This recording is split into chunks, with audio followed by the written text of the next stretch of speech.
Bueno, quiero compartir con ustedes esta palabra y quiero iniciar con esta frase y es que no se entiende la grandeza del perdón hasta que no entendemos lo hostil que es el pecado.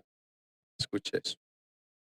No entendemos la grandeza del perdón hasta que no entendemos o hasta que no experimentamos lo hostil que es el pecado. Y estaba pensando un poco en esa confrontación que Dios le hizo a David. Porque el final de ese versículo dice, y no tuvo misericordia. La palabra misericordia dentro de una cantidad de significados que tiene, también significa sensibilidad. También significa sensibilidad. Y la palabra misericordia dentro de sus significados también significa tolerancia, ser tolerante. Quiero basarme solamente en esos dos significados aislados allí. Sensibilidad. Así que si lo pudiésemos parafrasear este versículo esta tarde, lo que quiso decir, y David no tuvo sensibilidad. David no fue tolerante. Porque, a ver, lo que sucedió es que David había cometido un error bastante significativo y un error que, por así decirlo, se le convirtió como en el efecto bola de nieve. Comenzó con un error y se le agrandó el problema. Un problema grande. Inició, hermano, por así decirlo, deseando la mujer de su prójimo, pero luego terminó cometiendo un adulterio, pero luego para poder tratar de cubrir ese error, eh, cayó en algo que jurídicamente, por así decirlo, penalmente se llama concierto para delinquir y asesinó a un hombre, sí, porque en eso fue lo que incurrió. Mire, o sea, eso fue gradual hasta que cayó en ese delito, porque él fue el actor intelectual de la muerte de un hombre. Otros fueron los que lo ejecutaron. Sí, es verdad que fue asesinado por los que estaban allá ¿cómo se dice eso? En la muralla, ¿cierto? Fueron los que largaron flechas o los que largaron el alquitrán, lo que hicieron, pues ejecutaron la muerte, pero realmente quien craneó todo fue David. ¿Sí ven? Entonces se vio inmerso en un problema, hermano, que comenzó allí en algo pequeño y se convirtió en efecto bola de nieve, algo grande. Y ya luego, hermano, trató de cubrir el problema. Pero lo tremendo es que parece ser que David había perdido algo que se llama sensibilidad. Y a causa de la pérdida de la sensibilidad fue que el Señor tuvo que confrontarlo. Lo tuvo que confrontar a través del profeta Natán. Y el profeta Natán, o sea, Dios le dio a Natán una sutileza para poder confrontarlo y resulta de que como el rey, por así decirlo, era el que litigaba justicia, porque el rey representaba dentro del pueblo precisamente la justicia de Dios. Era el que se encargaba de litigar la parte jurídica también. Y entonces llegó Natán de forma muy sutil y le dijo: rey, hay un problema que yo como profeta no puedo aquí litigar, yo no puedo resolver eso y necesito que usted como rey entonces lo resuelva. Y a ver qué fue lo que pasó, Natán. Y dijo: no, si vos vieras, el problema es que en medio de la nación, en medio del pueblo, en medio de la comunidad, teníamos una familia por allí como con bajos recursos y teníamos también otro con muchos recursos. Y dijo, y le llegó visita, por así decirlo, al rico, y resulta de que fue y sacrificó la única vaquita que tenía el pobre. Oiga, qué planteamiento del problema, ¿sí o qué? Yo le dije que de una manera muy sutil. Qué planteamiento del problema. A cualquier hermano inmediatamente dice: hermano, venga, por favor. Qué descaro.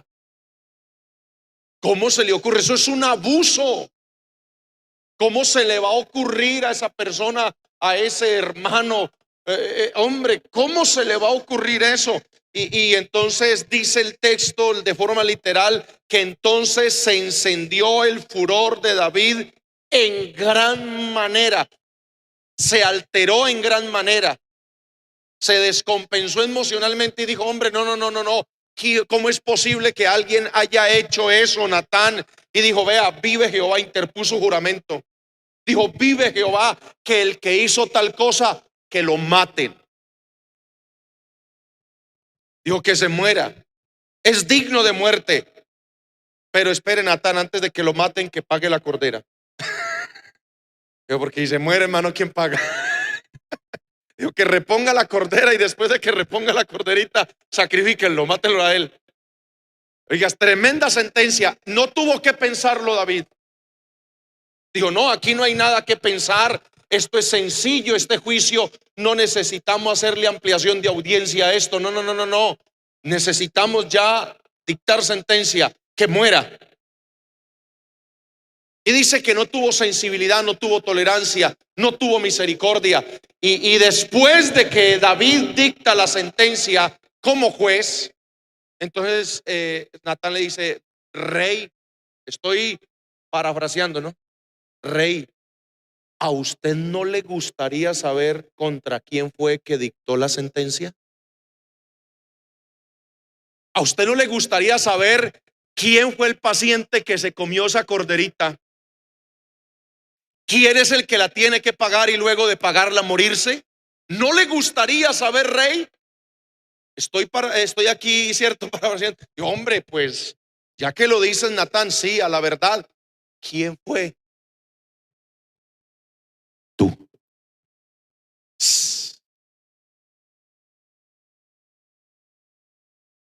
Uy, le había hecho un relato, una hipótesis para llevarlo y confrontarlo a una situación donde David ya no era sensible, donde él no había entendido la contundencia del acto que él había cometido. Y dijo: ¿usted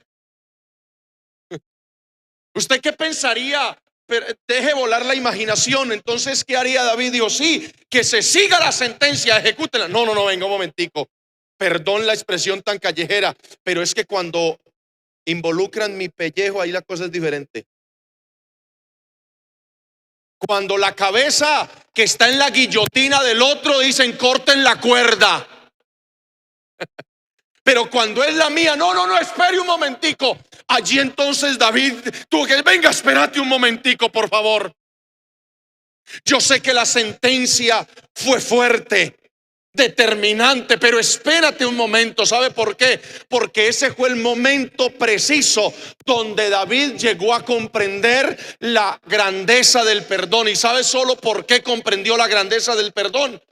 Porque llegó a experimentar la contundencia de la culpa, la contundencia del pecado. Allí es donde surgen entonces algunos escritos como el Salmo 51, surge otro escrito como el Salmo 32, el Salmo 51 que habla acerca del perdón, donde David entonces se tiene que tirar al piso y llega: un momentico, ten piedad de mí.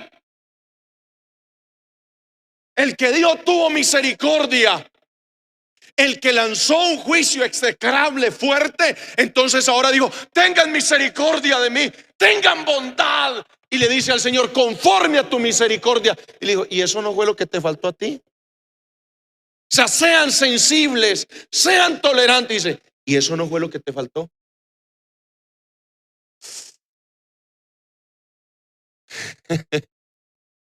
Porque, oiga, es que es fácil hablar cuando descubrimos el error, la falla, la fragilidad, la debilidad de otro. Porque nosotros censuramos con facilidad, hermano, y pronunciamos juicios determinantes y hasta adoptamos, ¿para qué decirle?, actitudes inflexibles e insensibles con quien está enjaulado en el error. Pero parece que nos tragáramos las palabras, la lengua, mano, cuando el que está en el paredón soy yo. Cuando el que está en el paredón soy yo, hermano, entonces cambia la situación. Pero cuando está en el paredón otro que se equivocó,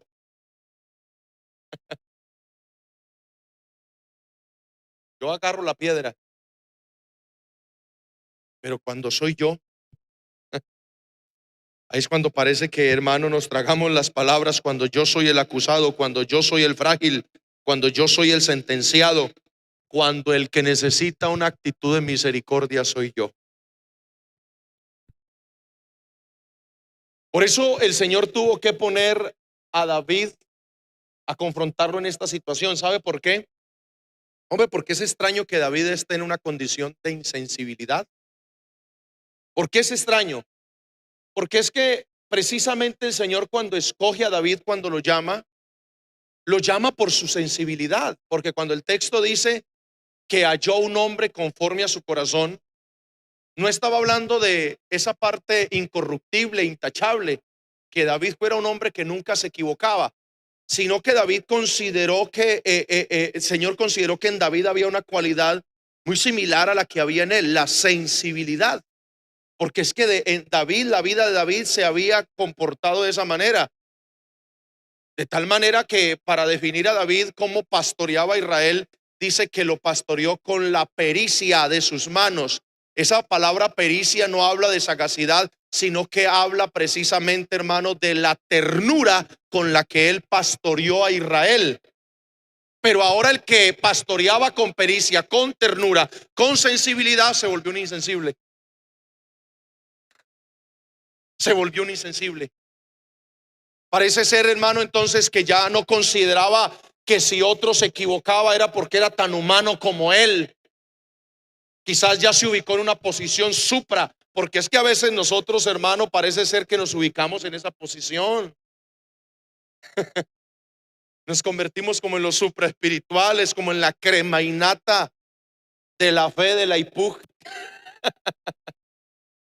En serio, hermano, nos volvemos tan insensibles, de tal manera que cuando se le da oportunidad al equivocado, entonces hay quienes se paran por aquí a censura y dicen: oh, yo creo que es que el pastor no sabe la situación de ese hombre, de esa mujer.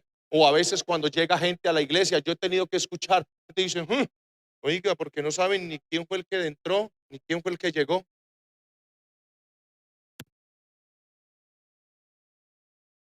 Pastor, eso sí es un sermón para un amigo, pues espérate que es para todos.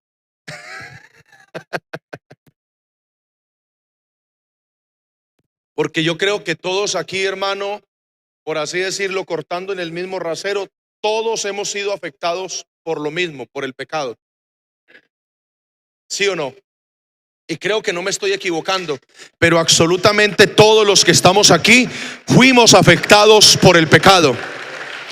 Pastor, a mí me saca de esa colada que yo nací en la iglesia. No importa que hayas nacido en la iglesia, también fuiste afectado. Solo que quizás no tiene usted el carácter suficiente para decir: yo nací en el evangelio, pero en determinado momento también me equivoqué, también ofendí. Porque como nosotros hablamos de nuestras virtudes, pocas veces exponemos nuestros errores, o difícilmente los exponemos, ¿sí o no?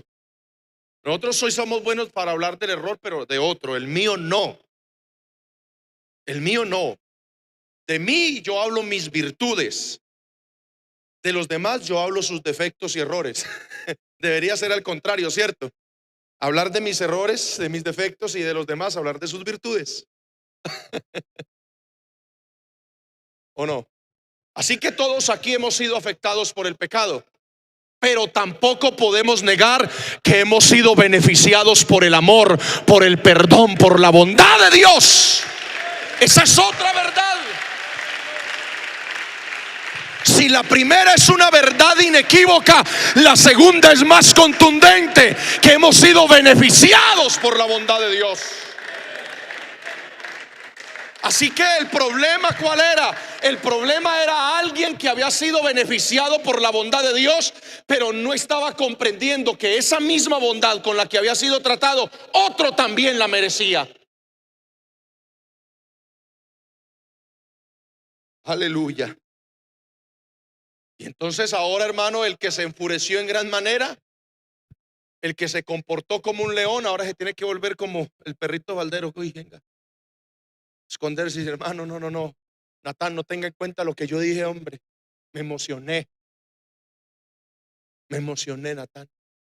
Digo, bueno, lo que pasa es que Dios le estaba permitiendo ese episodio para que David no olvidara la grandeza del perdón. Por eso es que luego por allí el Salmo 32, él lo compone de esa manera. Y él lo compone, hermano, de una manera tan especial. Y habla de la bienaventuranza, ¿cierto? Porque el Salmo, inclusive el tópico del Salmo es la dicha del perdón. Si a David no se le confronta de esa manera, David no hubiese compuesto el Salmo 32 de esa manera. Porque luego de estar al paredón y frente al pecado, entonces frente a la consecuencia de su error, es que David tiene que expresar la dicha del perdón, la bienaventuranza de aquel a quien el Señor no inculpa de pecado. Pero ¿cómo es posible hablar de David que está diciendo un salmo que bienaventurado el hombre a quien el Señor no inculpa de pecado si él hizo una transgresión? Porque precisamente eso es lo que dice David. Y ahora nos expone, hermano, la contundencia, los alcances que tiene el perdón de Dios. Hay gente, hermano, que no comprende por qué las iglesias están llenas de gente que tuvo unos pasados y un prontuario tan oscuro. A mí en Tablones me pasó, hermano. Me pasó algo, hermano, tan particular. Yo nunca he negado quién fui antes de llegar a Cristo. No lo digo por orgullo. Eso lo digo con pena. A mí lo que no me enorgullece es lo que soy hoy. Pero tampoco puedo negar desde dónde Cristo me trae para que vean dónde me tiene. ¿De dónde me trae para que vean dónde me tiene?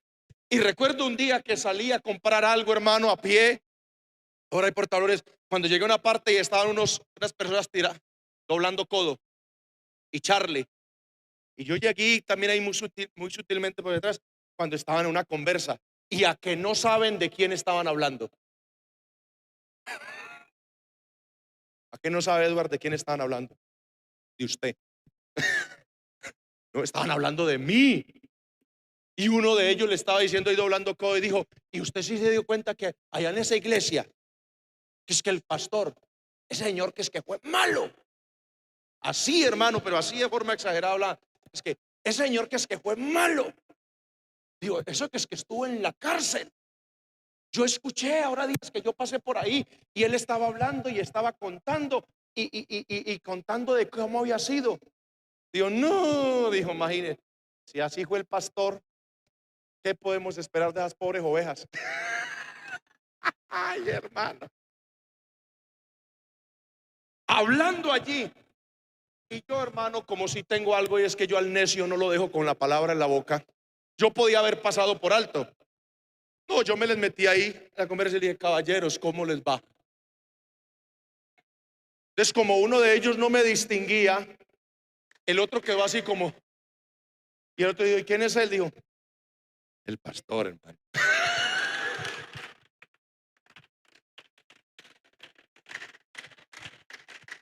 Y le dije, a mí me encanta. Le dije, me encanta que usted sepa, que usted entienda que el pecado es nocivo.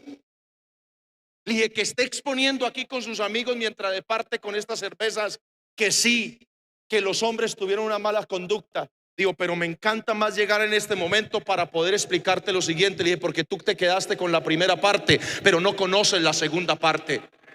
Conoces lo destruida que fue mi vida, lo trágica que fue mi vida, a dónde me llevó el pecado. Pero ahora te voy a presentar dónde nos lleva la gracia, dónde nos lleva el perdón.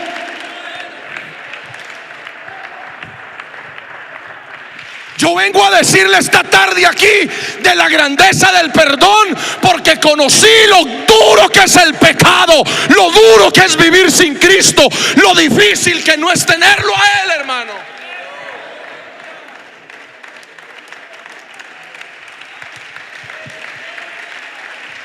Aleluya.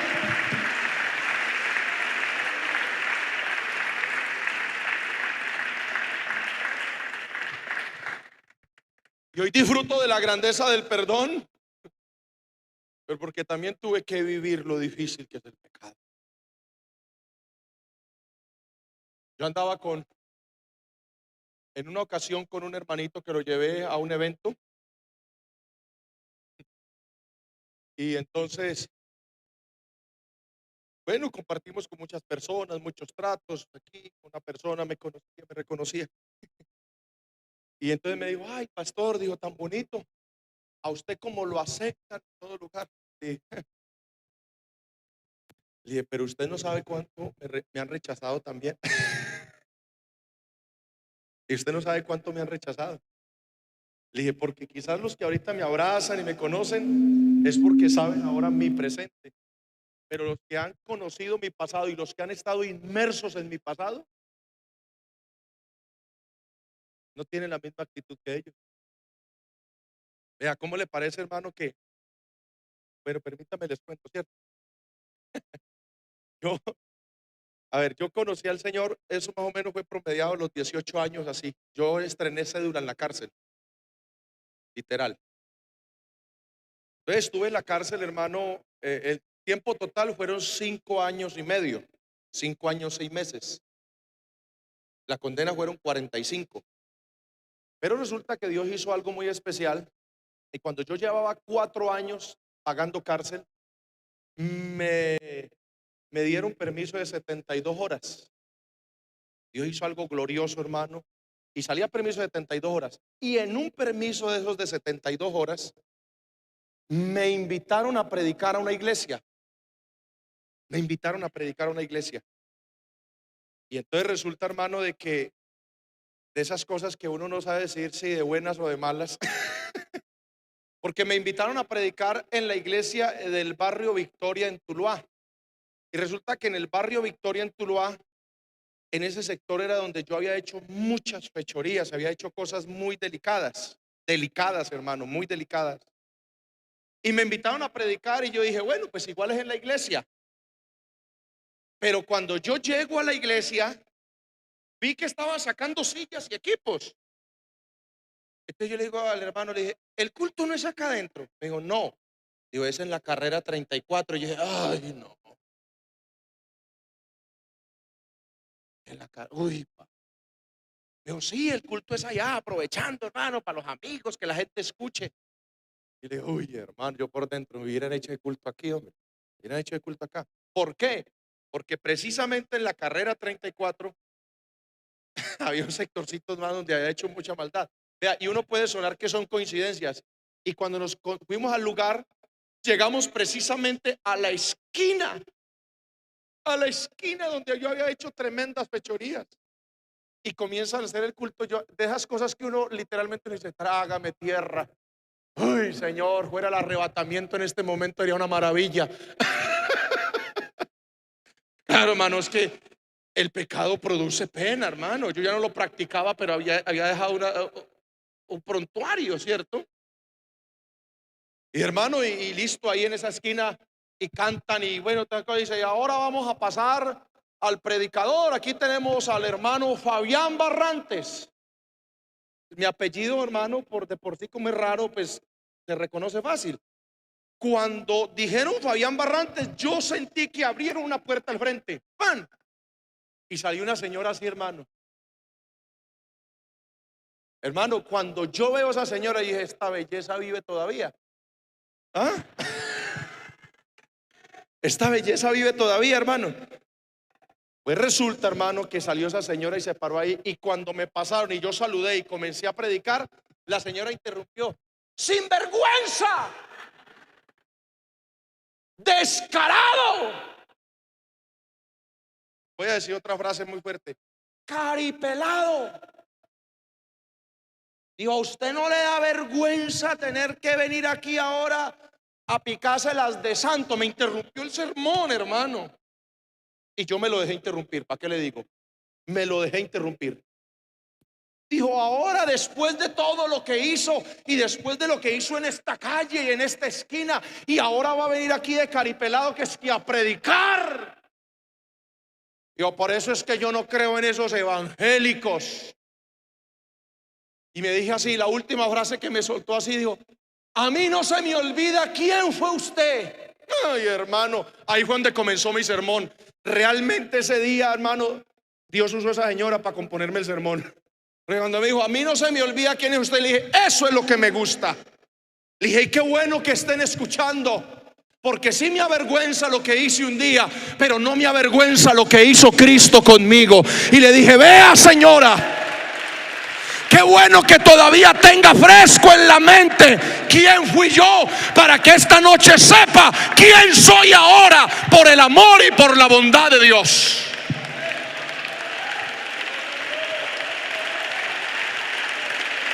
Porque es la misericordia de Dios la que tiene la capacidad de ser tolerante con el hombre, cambiarle su pasado, cambiar todo lo que el hombre haya hecho. Puede ser que aquí en este recinto haya alguien que conozca a alguien con un pasado bien fuerte. Y hasta de pronto, porque no faltará que digan, vea, claro, y se sienta en la otra banca para que yo no lo boletee. No, yo le voy a decir una cosa. Dios tiene que ponerlo de frente a uno con la contundencia del pecado para poder que pueda uno comprender lo que es el perdón, la grandeza del perdón. La grandeza del perdón. Por eso es que no hay culpa que ante Dios se sostenga. No hay pasado que usted le ponga al Señor y permanezca de pie. Aleluya.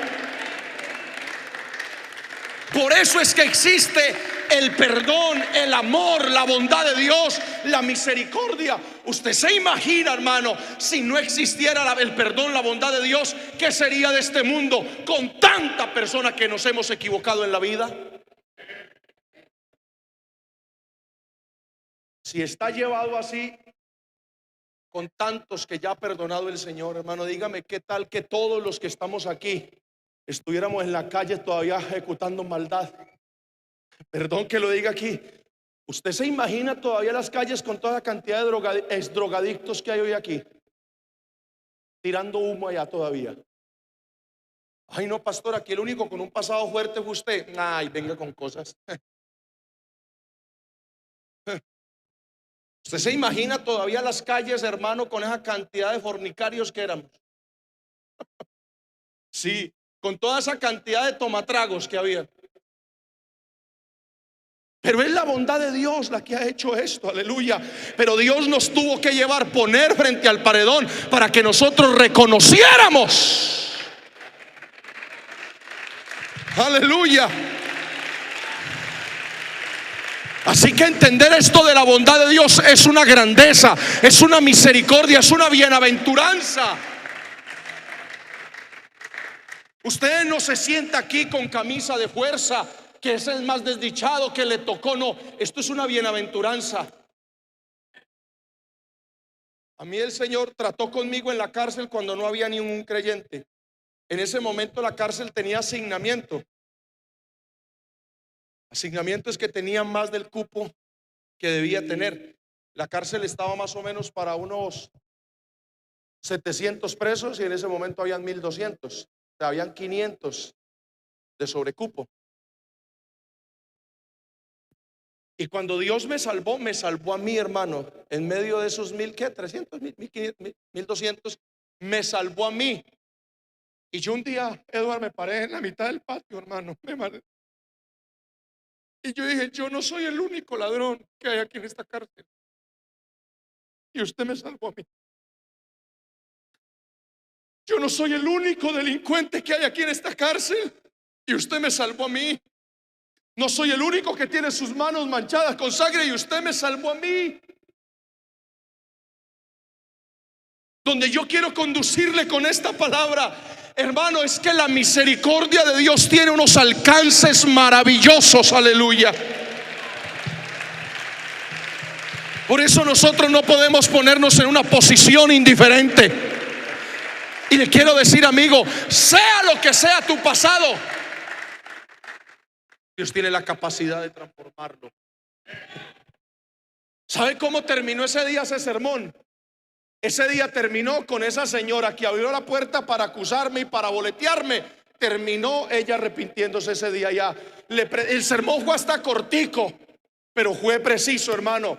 Dios me ayudó a través de... Y cuando ese señor habló eso, hermano, se abrieron más puertas y la gente, porque la gente es muy novelera. Ay, ¿a quiénes que están allá boleteando? Oiga, hermano, que Dios cómo hace las cosas. Le aseguro que si no hubiera sido así, la gente no sale a escuchar. Pero me tuvieron que boletear a mí, por así decirlo, para que salieran los noveleros. Y cuando salieron, tenga, papito. Y ella fue la primera que pasó a arrepentirse. Entonces yo me quiero entregar al Señor.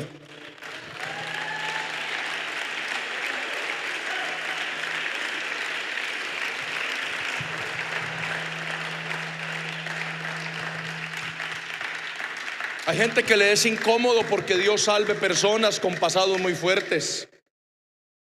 Créalo, a mí me ha pasado muchas veces en muchos lugares de personas que están en medio del culto y luego terminado el culto tengo que entrar a explicarles. Yo no entiendo, hermano. Y usted ya ahora un pastor, es por eso es que yo no creo en las iglesias. Le digo, antes por eso es que usted debe de creer. Yo escuchaba a un predicador, a John Setter, una frase que se me quedó grabada del misionero. Escuché predicando un día y dije, es que todo santo tiene un pasado, pero todo pecador tiene un futuro.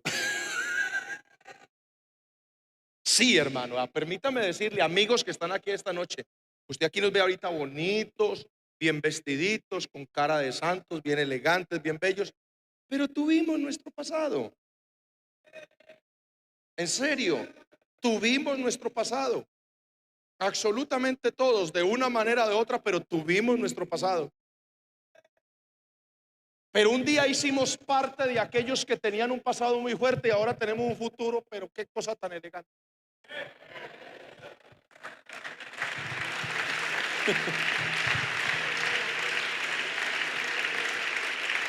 Así que yo creo que todos, hermanos, necesitamos una confrontación, que Dios nos ponga de frente a la contundencia del error para poder que reconozcamos el valor que tiene el perdón y el amor de Dios. Vea, con esto le concluyo. Yo antes de conocer al Señor tenía un corazón muy rencoroso, hermano, qué cosa tan tremenda. Respiraba venganzas. Y no digo que que era justificable, pero sí había motivos por los cuales yo tenía que respirar amenazas. Pues a ver, hermano, nosotros pues no hemos sido una personas adineradas, no, pero pues por lo menos teníamos donde vivir, hermano, y teníamos nuestra promediada comodidad. Y a mi corazón se me llenó de venganza, hermano, cuando un vecino, hermano, nos aventó con los paramilitares en el tiempo que incursionaron en el valle, que incursionaron por primera vez por allí, por la marina hacia arriba, y nos aventaron que es que nosotros éramos subversivos, hermano, y nos sacaron, era para sacarnos de la finca y para quitarnos todo. Yo desde ahí, hermano, yo dije, no, papito, yo estas las cobro, me voy a volver malo, y así es, me voy a volver malo y yo esto lo cobro. O sea, un rencor. Y salimos a Tuluá, hermano, a vivir. Y en Tuluá se aprovecharon de nosotros, hermano. En el empleo, en el trabajo, una cantidad de cosas, y el corazón se llenaba más de amenazas, más de rencores. Y verdad, y comencé a esa ruta de volverme malo. No me duró mucho la carrera, fue cortica. Pero yo les voy a confesar esto. Yo llegué a la cárcel y a los 3 meses en la cárcel me arrepentí, me entregué al Señor. Pero aún arrepentido todavía sentía amenazas, o sea, sentía rechazo en mi corazón, sentía como lo que dije ahorita, venganza. Sentía venganza todavía en el corazón. Uy, hermano, yo luché con eso. Yo luché con eso. Yo fui de los que hice oraciones y dije, ojalá el Señor los reprenda y los corte. Porque yo tenía esa posición que al enemigo, o sea, que a mis enemigos, que ojalá el Señor los cortara, los acabara, que les cayera fuego del cielo y los consumiera. A ese punto, hermano. Y yo estaba en esa posición, el corazón escarpado todavía con eso, imagínense. Me había arrepentido, me había entregado al Señor, pero parece ser que todavía me faltaba misericordia, era insensible. Uy, hermano, y el Señor me pegó una confrontación muy bárbara, pero bárbara. Y si no lo hace de esa manera, le aseguro que no hubiera cambiado la posición de mi corazón. Un día estaba yo, hermano, en el taller de artesanías, ya escuchando mi música cristiana, haciendo artesanías, bien contento. Cuando me llaman: Barrantes, tienes entrevista. No era visita, entrevista. Yo dije: entrevista, hermano, ¿quién vendría? ¿Tienes entrevista? Yo dije: bueno. Me sacaron, hermano, desde reja 6 hasta reja 3, allá para la entrevista. Y dije: ¿quién será? Y cuando me llegué a reja 3, hermano, lo normal en esa prisión donde estaba era que en reja 3 estaba un cubículo donde se atendían las entrevistas. Pero cuando yo llego a reja 3, me abren reja 3 para sacarme. Yo: un momentico. Dije: me van a legalizar. Dije: seguramente me van a sacar y me van a legalizar algo ahora. Y le dije: no, comando, yo allá no le salgo. Me dijo: sálgale que le conviene. Y le dije: no. Y cuando me abrieron reja 3, hermano, yo veo que viene caminando una señora así de frente. Y cuando yo veo a la señora, le dije: vea, comando, ahora sí que ni le salgo. Y usted no sabe quién es ella. Y me dijo: yo ya sé todo. Hermano, literalmente me sacaron a los empujones. Y me sacaron a la reja 3 y me cerraron la puerta, hermano. Y cuando me cerraron la puerta, hermano, yo me quedé parado así, cerré los ojos y me quedé así, hermano, así. Yo estaba esperando, hermano, que me mataran ahí, porque precisamente la señora que llegaba era la madre del muchacho que yo estaba pagando en la cárcel. Y esta señora vino a matarme acá. Lo que yo no sabía era que era una lección de parte de Dios, porque yo me quedé así, hermano, petrificado, esperando el golpe. Pero lo que sentí fue unos abrazos. Dios: yo no vine a preguntarle el por qué, que me dé explicaciones, ni vengo a que usted me diga, que me ofrezca perdón. Yo vengo a perdonarlo. Yo vengo a decirle algo. Dijo: hace 15 días me predicaron el evangelio. Hace 15 días conocí a Jesucristo y él mismo me dijo que tenía que venir aquí. Digo: porque he conocido el amor de Dios, he conocido el perdón de Dios. ¿Sabe qué sucedió? Ese día yo me tuve que tirar al piso y decirle: Señor, no hay razón para yo seguir odiando, no hay razón para seguir respirando amenazas, no hay razón para yo continuar en esta posición. Aleluya.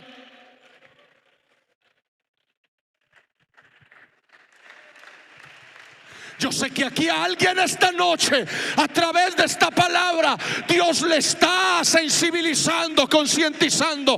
Yo te invito a que te pongas de pie, porque le voy a decir, hermano, le voy a decir, mi amigo, ¿sabe por qué Dios envía esta palabra a usted, mi amigo? Porque Dios conoce tu pasado. Dios conoce lo que estás viviendo. Quizás alguien aquí vino y digo: pastor, ya no tengo yo oportunidad, yo creo que no merezco nada. Eso crees tú. Pero yo sé que esa palabra no vino solo para un amigo.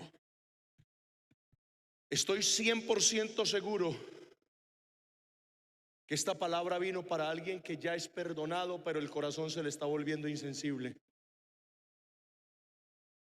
Tan insensible que se benefició del perdón y ya no perdona a nadie. Aquí hay alguien, hermano, que tiene el corazón escarpado de odios. Y no estoy hablando de alguien que no esté convertido.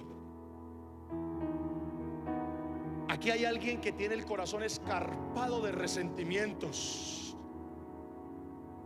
y eso le está haciendo tanto daño.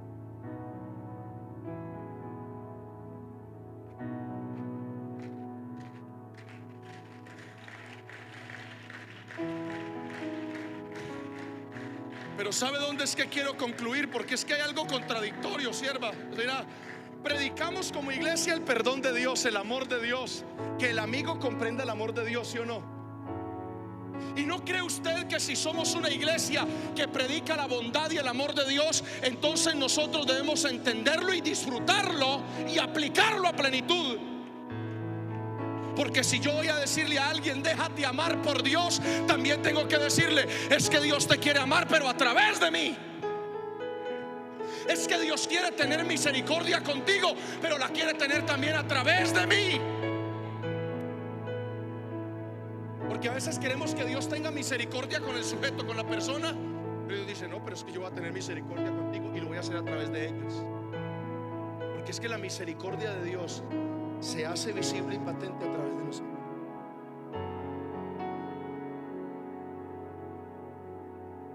Yo quiero esta noche orar aquí por alguien, pero la oración que voy a hacer, yo no la voy a hacer solamente por un amigo. Esta noche es menester y necesario orar por un hermano.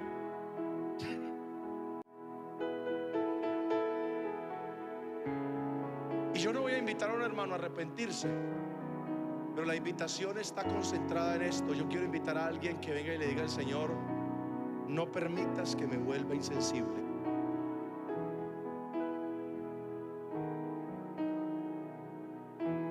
No permitas que me vuelva insensible. No permitas que mi corazón se vuelva duro. Porque hay personas que te rodean que quieren el perdón de Dios, pero también quieren tu perdón. Hay personas que nos rodean que quieren la tolerancia de Dios, pero también quieren que tú seas tolerante. Hay personas que nos rodean y en nuestra misma casa que quieren la sensibilidad de Dios, pero esas mismas personas también quieren la sensibilidad de su familia.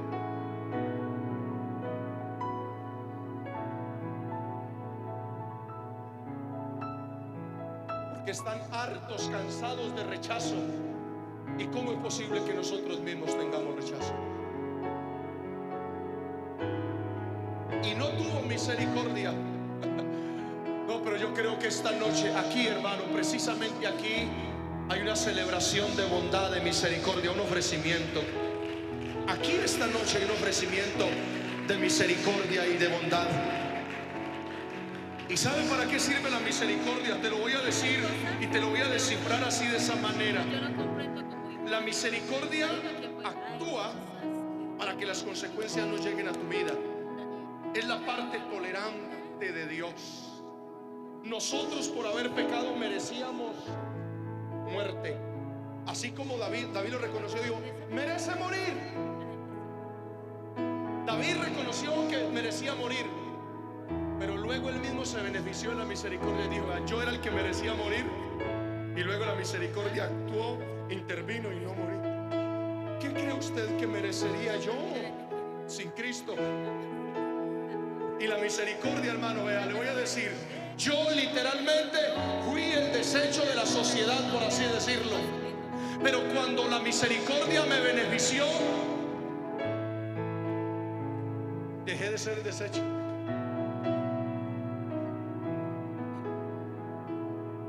¿Cómo es posible que Dios ahora, el que era indigno, lo vuelva digno solo con una operación de misericordia?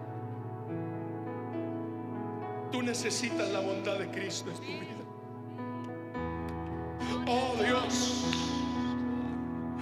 Dios, aquí han venido personas tan necesitadas. Tú, mujer, tú eres una necesitada de la misericordia del Señor. Estás rodeada de una cantidad de gente que tuvo un pasado fuerte, muy fuerte, muy fuerte, que si contaran el pasado quizás alguien se alarmaría. Pero Dios hizo algo tan especial.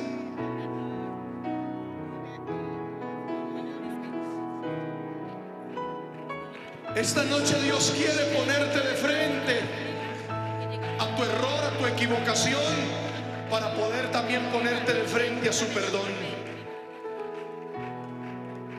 Si algo usted necesita, si ustedes algo necesitan, es esa bondad de Dios en sus vidas. Es la bondad de Jesucristo. Señor Jesús, Señor Jesús,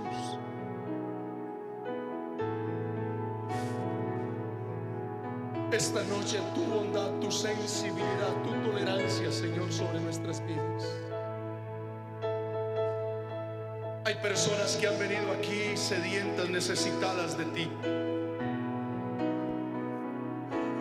¿Será que alguien esta noche, hermano, puede comprender cómo ha sido Dios de bondadoso con él? Yo creo que aquí hay alguien, un hermano, que debería celebrar esta noche. Debería celebrar, porque después de una sentencia tan fuerte sobre su vida, ahora hay bondad sobre él. El que